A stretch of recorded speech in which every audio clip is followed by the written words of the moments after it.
आज मी बनवणार आहे मुळ्याची भाजी। यासाठी मी 2 मोठे मुळे घेतलेले पाल्यासकट घेतलेले आहेत। आता हे मुळे आपण किसून घेऊया। मुळा किसून घेतलेला आहे आणि भाजी चिरून घेतलेली आहे। आता आपण भाजी करूया। गॅसवर मी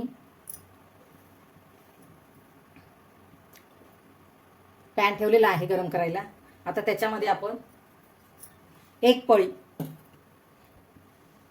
तेलाच्या पळीने एक पळी तेल, त्यानंतर ही मोहरी जिरे टाकूया। नंतर आपण त्याच्यामध्ये लसूण,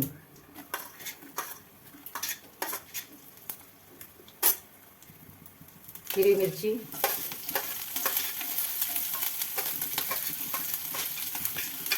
हे सर्व व्यवस्थित तेलामध्ये आपल्याला परतून घेऊ। आपल्या चवीनुसार मीठही टाकायचं।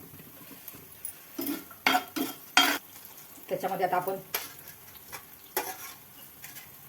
कढीपत्ता आणि कोथिंबीर,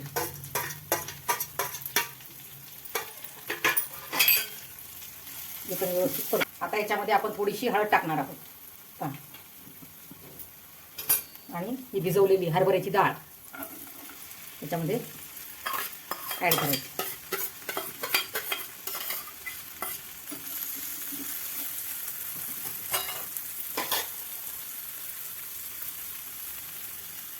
हा किसलेला मुळा आणि भाजी हे सगळं याच्यामध्ये टाकायचं आणि हे व्यवस्थित मिसळून घ्यायचं। व्यवस्थित मिसळून घ्यायचं। 10 मिनिटं भाजीला असंच शिजू द्यायचं आणि मधून मधून हलवायचं। वाव,